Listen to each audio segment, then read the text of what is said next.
posso até começar, depois tu começa. Olá, tudo bem? Seja muito bem-vindo à Lição Central. Queremos aqui agradecer a Deus pela oportunidade e privilégio de estarmos juntos para recapitularmos a lição de número 11, onde o tema é Amor em Ação. Estamos aqui com o nosso irmão e ancião Arnildo. Seja bem-vindo, Arnildo, para essa lição central.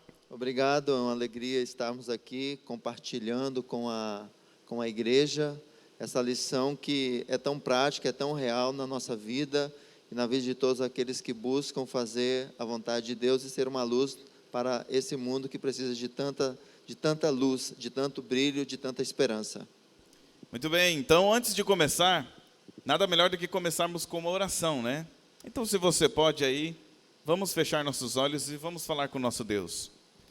Querido Deus, te agradecemos por esse privilégio que temos de podermos estudar a Tua Palavra, recapitularmos esta lição que falou coisas tão preciosas para nós, da Tua Palavra.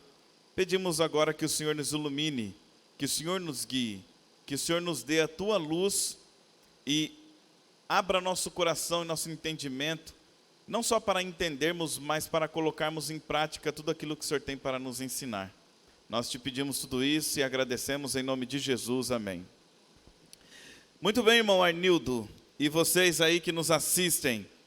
Só uma coisa, se você ainda não está inscrito em nosso canal, clique aí no botão inscrever-se, e se você não segue a nossa página no Facebook, comece a seguir, tá bom? Adventistas Várzea Grande.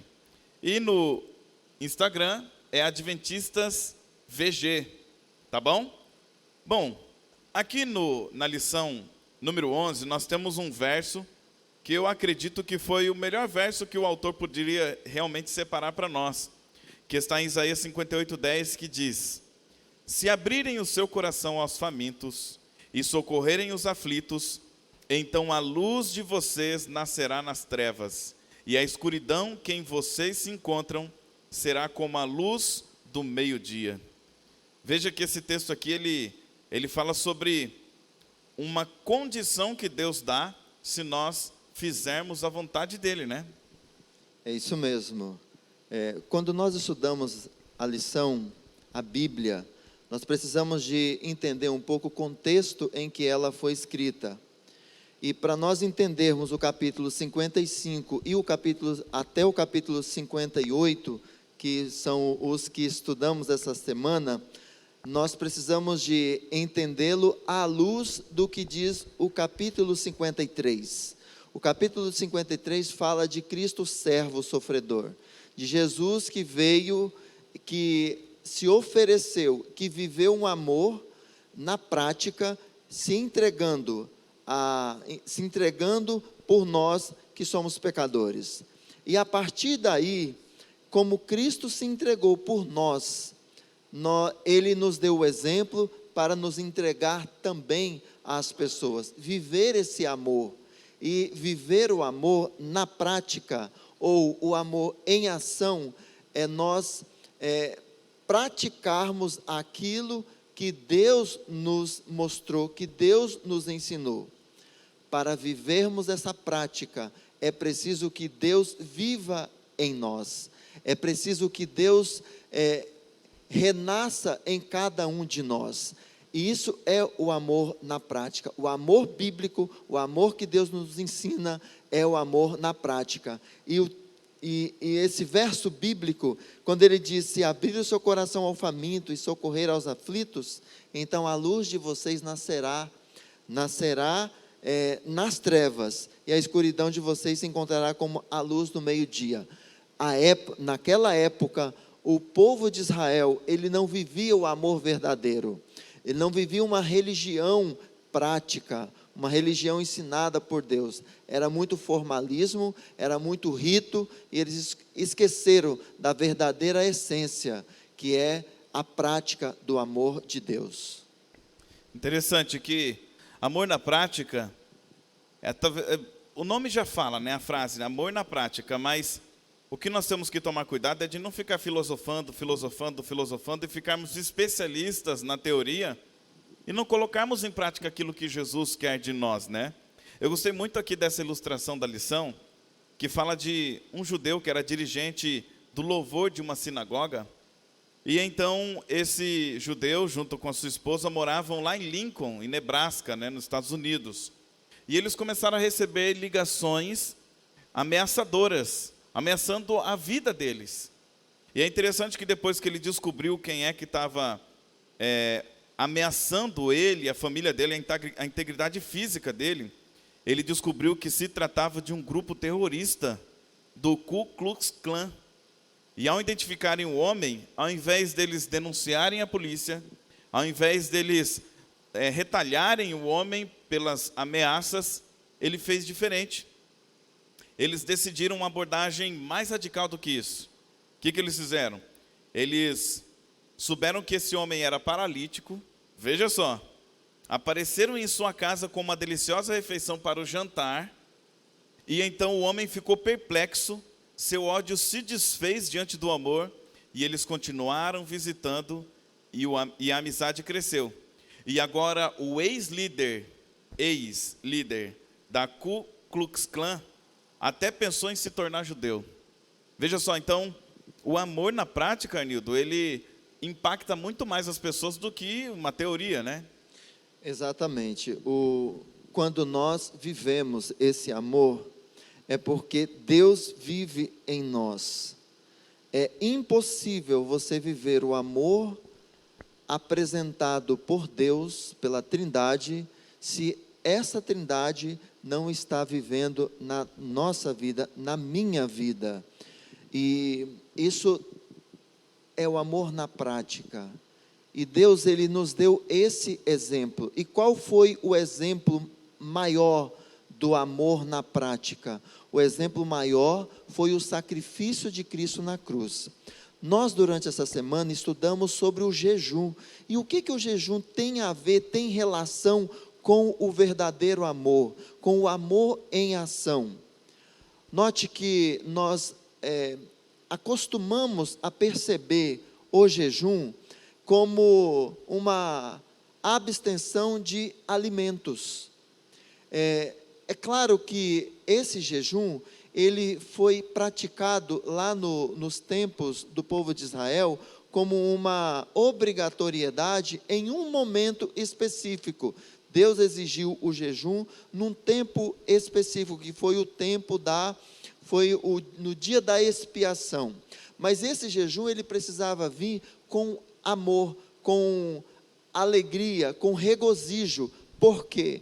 Porque aquele dia ele simbolizava um dia especial de celebração da purificação do templo.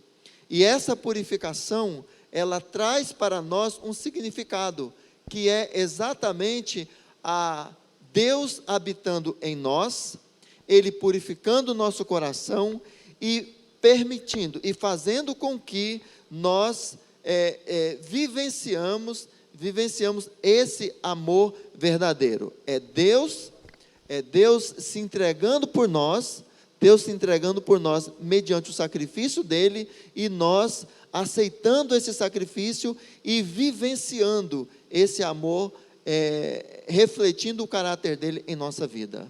Ô, Arnildo, e uma coisa assim que eu percebi nesse jejum, é que assim, existe o jejum, como você bem mencionou, o jejum que fala do jejum físico, aquele que você deixa algum alimento simplesmente por consagrar aquele momento a Deus, e também um momento de pausa para o seu aparelho digestivo poder ter um tempo ali para se refazer. A ciência já comprovou o benefício que o jejum traz. A vida espiritual também é beneficiada e muito. Porém, acontece um episódio aqui bem interessante. Aqui em Isaías 58, no versículo 3 e 7, diz assim: dizendo, por que jejuamos nós, e tu não atentas para isso? Por que afligimos a nossa alma, e tu não a levas em conta? Eis que no dia em que jejuais, cuidais dos vossos próprios interesses, e exigis que se faça todo o vosso trabalho. Eis que jejuais para contendas e rixas, e para ferirdes com punho iníquo. Jejuando assim como hoje, não se fará ouvir a sua voz no alto. Seria este o jejum que escolhi, que o homem um dia aflige a sua alma, incline a sua cabeça como o junco e estenda debaixo de si pano de saco e cinza? Chamarias tu a isto jejum e dia aceitável ao Senhor? Porventura não é este o jejum que escolhi, que soltes as ligaduras da impiedade, desfaças as ataduras da servidão, deixes livres os oprimidos e despedaces todo o jugo? Porventura não é também que repartas o teu pão com o faminto e recolhas em sua casa os pobres desabrigados, e se vires o nu, o cubras e não te escondas do teu semelhante? Então veja, aqui Deus, o povo pergunta para Deus, por que o Senhor não aceita o jejum que nós estamos fazendo? Enquanto que isso, Deus responde, é porque o jejum que vocês fazem não é o que eu quero. Vocês jejuam de alimento, inclinam a cabeça igual a erva, né? Quando está seca, quando está ali sem água, mas não é isso que Deus está pedindo. Deus quer que o jejum seja um jejum espiritual, né? É verdade. O povo de Israel, eles se afastaram de Deus. Historicamente, eles sempre se afastavam de Deus. E Deus buscava o povo, buscava a nação, porque havia uma missão a ser cumprida. E naquela época, os líderes espirituais, pastor, eles usavam esses rituais, que foi inclusive instituído pelo próprio Deus, mas tinha um significado. O ritual, ele não tinha um fim em si mesmo, ele era uma tipologia. E o grande problema do povo de Israel é que eles esqueceram do real significado do jejum, o real significado das festas, dos cultos à época. E foi exatamente isso que o povo fez, esqueceu do jejum, do significado do jejum. E aí, naquele momento, quando o povo jejuava para receber algo em troca para Deus, algo em troca de Deus, Deus não ouvia a oração do povo. Olha, pastor, nós precisamos de trazer essa realidade para nós hoje. Sabe o que muitas vezes nós fazemos?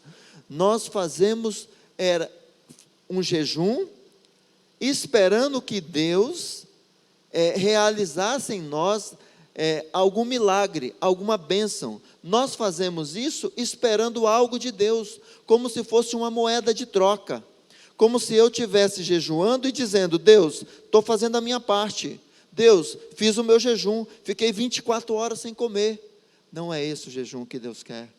E é por isso que Deus, na lição de domingo, fala de comprar de graça. Comprar de graça o quê? Deus oferece a salvação.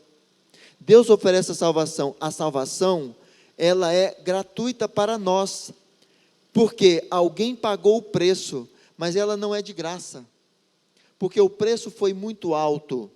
Se nós olharmos para o jejum como uma moeda de troca, nós estamos fazendo exatamente isso, nós estamos pagando pela salvação, nós estamos pagando por uma bênção, pagando por uma cura, e não é esse o jejum que Deus quer de nós. O jejum que Deus quer de nós é muito mais além, como o Senhor disse, ele é espiritual, ele é um jejum que nós vamos ajudar aos necessitados, e Deus ele traz esse exemplo de soltar as amarrações, afligir as almas, ajudar o faminto. Por quê? Porque era exatamente isso que o povo de Israel viveu. O povo de Israel viveu 400 anos sob escravidão. Só que naquele momento, quando Isaías trouxe essa mensagem para o povo estava escravizando também. Outra coisa, existia muitas pessoas passando fome no tempo de Israel. Naquele momento, o povo de Israel também passou por fome. Percebe que tudo o que Deus estava dizendo para o povo de Israel era exatamente o que eles estavam fazendo. Não é moeda de troca o jejum. O jejum é muito mais que isso. O jejum é ajudar aos necessitados, é você estender a mão. Quantas pessoas estão precisando hoje de cura, de ajuda não só física, material, alimento, mas uma cura espiritual, uma ajuda emocional. Quantas pessoas estão necessitando hoje de uma oração, mas com uma ação, de você ligar, de você se oferecer. E nós, pastor, a Igreja Adventista, ela tem um trabalho brilhante nesse sentido, de ajudar as pessoas, de se colocar sempre à disposição. Nós temos ministérios na igreja que trabalham isso, e cada casa de um adventista do sétimo dia é uma casa que está de portas abertas, não na teoria, não pregar na teoria o amor, mas entregar na prática e ajudar as pessoas que tanto precisam, que tanto necessitam. Vanildo, então você ampliou bastante essa questão aí, eu achei bem interessante a forma que você ampliou, porque é o seguinte, o povo estava reclamando por que Deus não ouvia, né? Por que Deus não aceitava o jejum. E aí você ampliou, então a gente não precisa mais, eu não vou ser repetitivo, mas uma coisa que eu achei interessante ainda nesse ponto é o seguinte, o povo estava jejuando, mas jejuando para aparecer para outras pessoas. Ficava cabisbaixo, ficava triste, para todo mundo ver, aquela pessoa está jejuando. Mas a verdade, o que Deus espera de nós é tudo isso que o Arnildo acabou de falar. É que nós façamos um jejum espiritual. O que é jejum espiritual? É você estar ligado a Deus e fazer aquilo que Deus quer que você faça. Isso é o jejum espiritual, né? Não é basicamente você deixar de comer. Porque deixar de comer, um ímpio, um gentil, uma pessoa que já entendeu o benefício do jejum de forma física, faz. Agora, o jejum espiritual, além de você não comer, é você colocar na prática aquilo que Jesus nos ensina, né? A bondade, a benignidade, na verdade, a solidariedade, ajudar aqueles que precisam. E agora, aqui também falou do jejum de contendas. Como assim jejum de contendas? Dá para jejuar em relação a contendas? Porque ele falou aqui nos versos que eu li que eles jejuavam de contendas, mas trocavam soco uns com os outros. Ou seja, uma forma enfática para dizer que estava em jejum, estava tentando estar bem com Deus, mas não estava bem com as pessoas ao redor. E aí? Pastor, o jejum que Isaías capítulo 58, verso 1 a 12, ele faz uma relação, ele faz uma ligação com o sábado judaico e o sábado semanal. E paralelo a jejum, sábado judaico, sábado das festas, que cada festa eram 7 sábados, cada festa, num dia do ano, ela era chamada de um sábado, era uma tipologia. Por que Deus fez isso? Para que essas festas reportassem ao sábado semanal, que é um dia de alegria, um dia de amor, um dia de dedicação ao próximo, um dia de celebração, não um dia de contendas, não um dia de conflitos, não um dia de conflitos.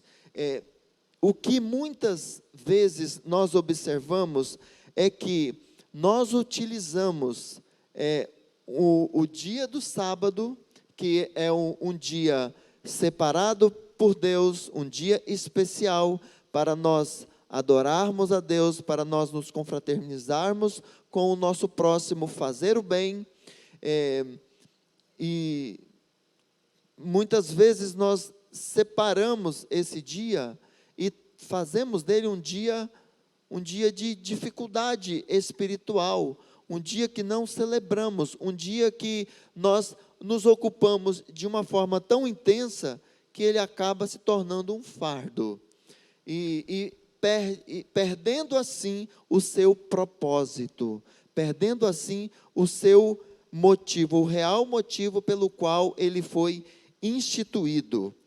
Nós precisamos observar também que muitas vezes nós temos uma religião formal, uma religião de regras e práticas ritualísticas, e esquecemos da verdadeira religião.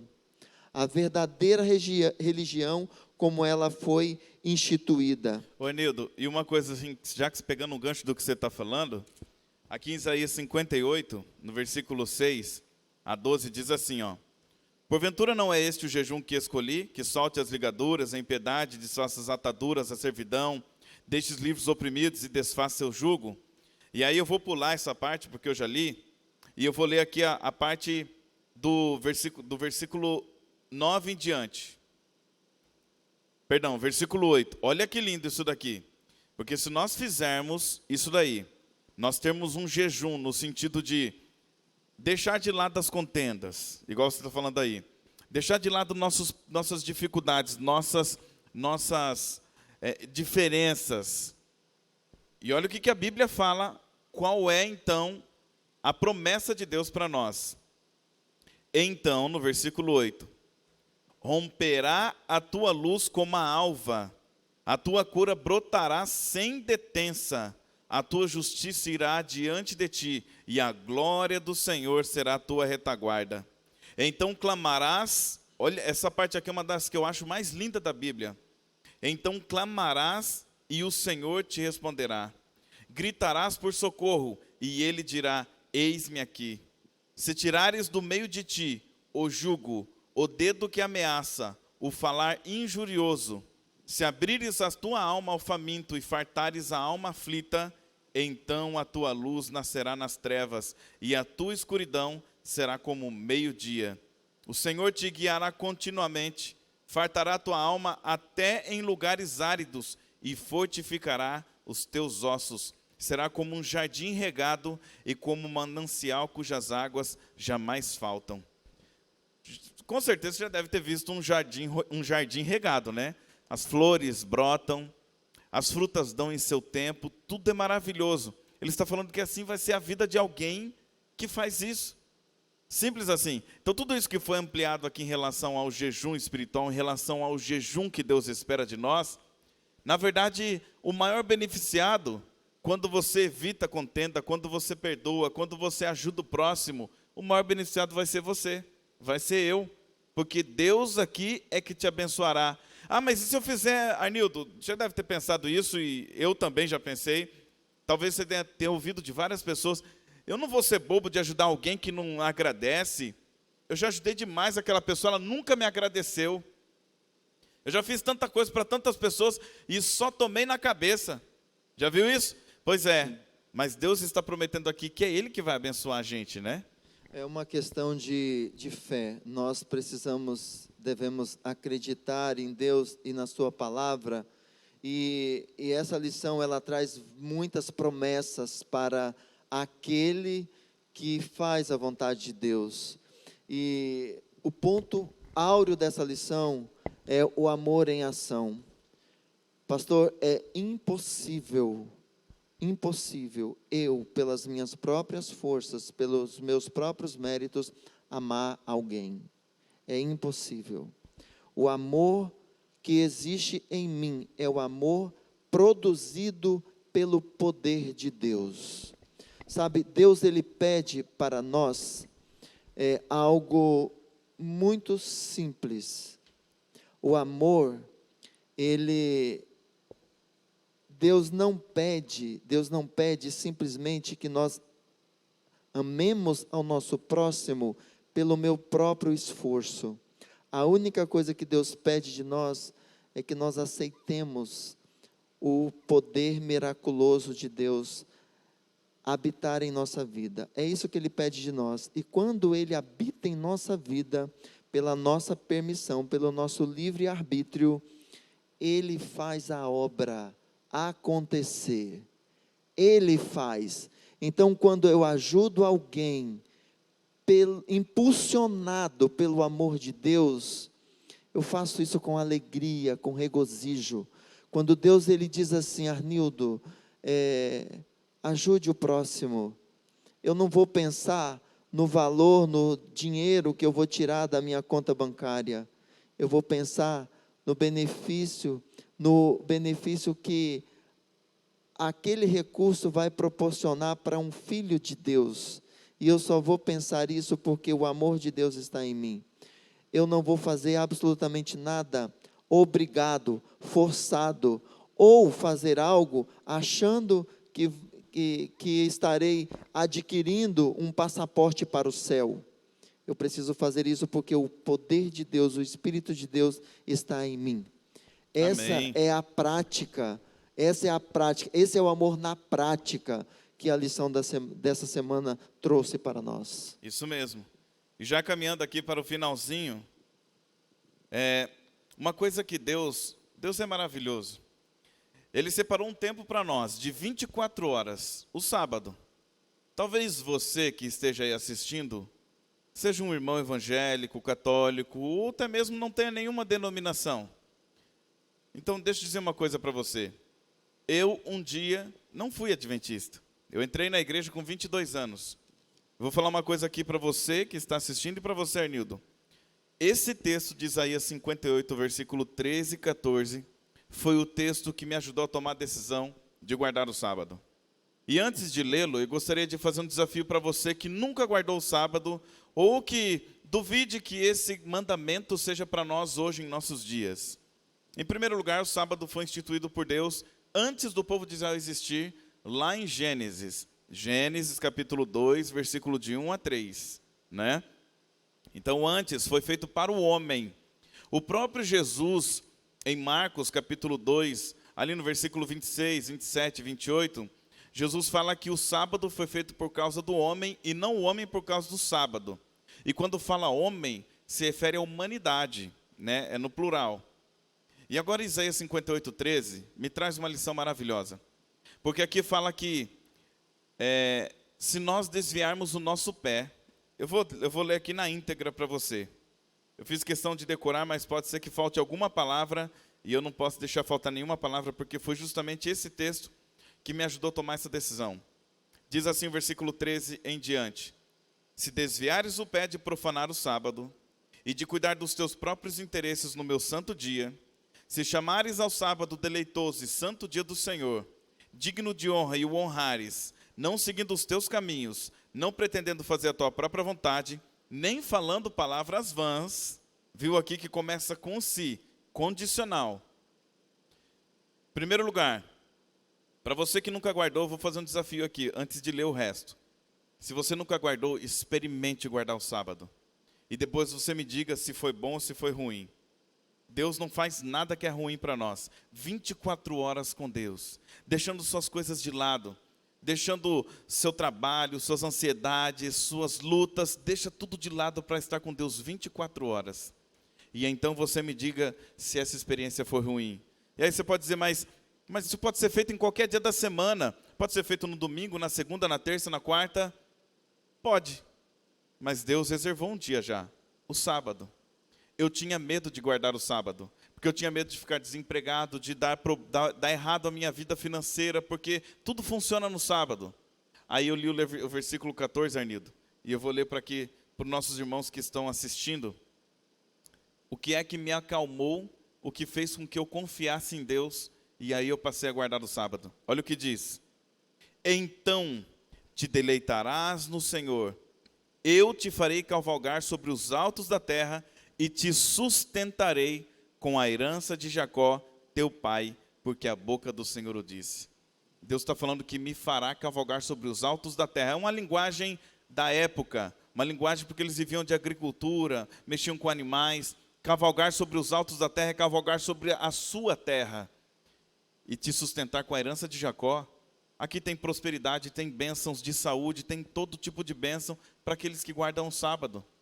Então o amor em ação é não só cuidar do próximo, amar o próximo, mas também o amor em ação é obedecer a Deus, porque assim eu estarei mostrando o meu amor a Deus. Pastor, quando nós amamos a Deus e quando Deus habita em nós, quando colocamos a Deus como centro, o centro da nossa vida, nós também nos amaremos. Mas não é um amor egoísta.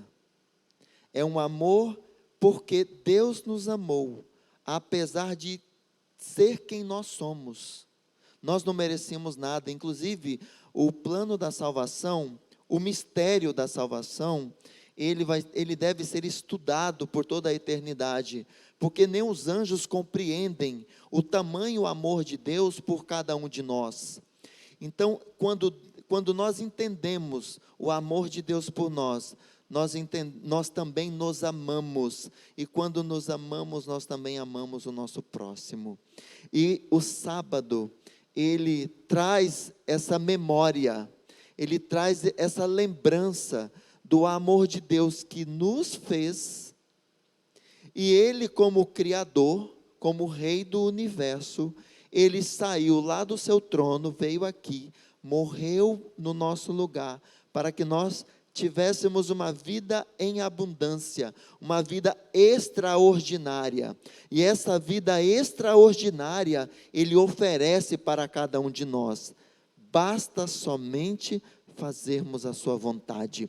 Acreditar que guardar o sábado, não por guardar, mas guardar o sábado como uma experiência de experimentar essas bênçãos especiais que Deus tem reservado para cada um de nós, da mesma forma como Ele tem reservado bênçãos extraordinárias, quando nós oferecemos o perdão para aquela pessoa que nos magoou, quando nós oferecemos um alimento para as pessoas famintas que estão precisando de ajuda, quando nós tiramos um recurso, não o que está sobrando, mas tiramos um recurso como o primeiro ali, olha, esse recurso nós vamos utilizar para ajudar as pessoas que precisam, ou com remédios, ou com alimento, ou com roupas.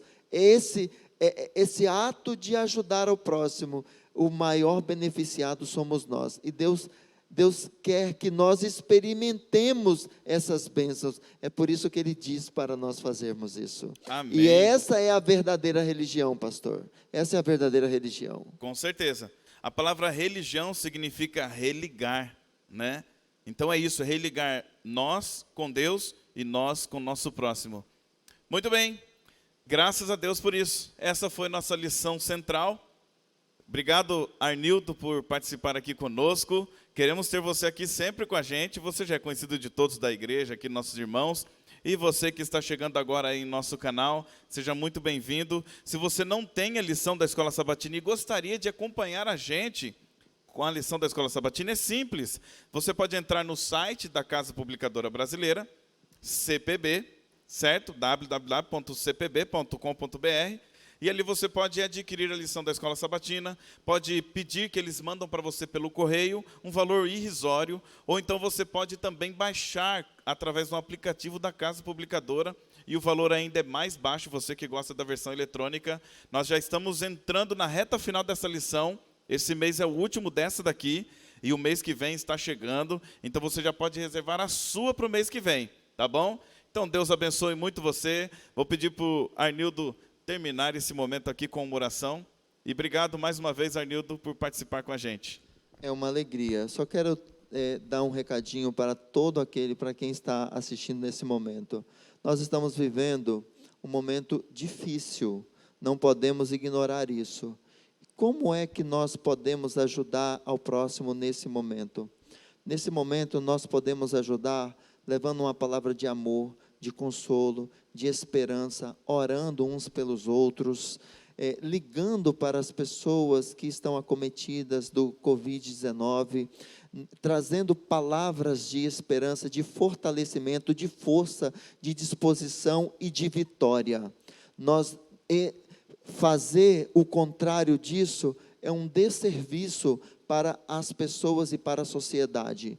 Levemos palavras de luz, de força, de determinação e de vitória. É isso que nós precisamos de fazer e de levar para as pessoas. A Igreja Adventista está sempre à disposição de todo aquele que precisar desse conforto, dessa força emocional, dessa força espiritual.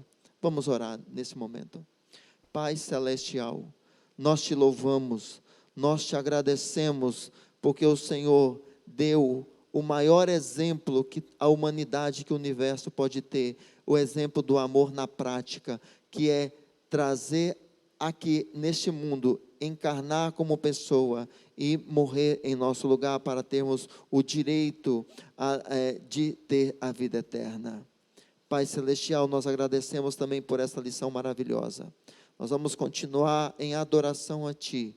E nós queremos pedir que o Senhor estenda o Teu poder, o Teu amor, a Tua bondade, a cura para todas as pessoas que estão precisando nesse momento.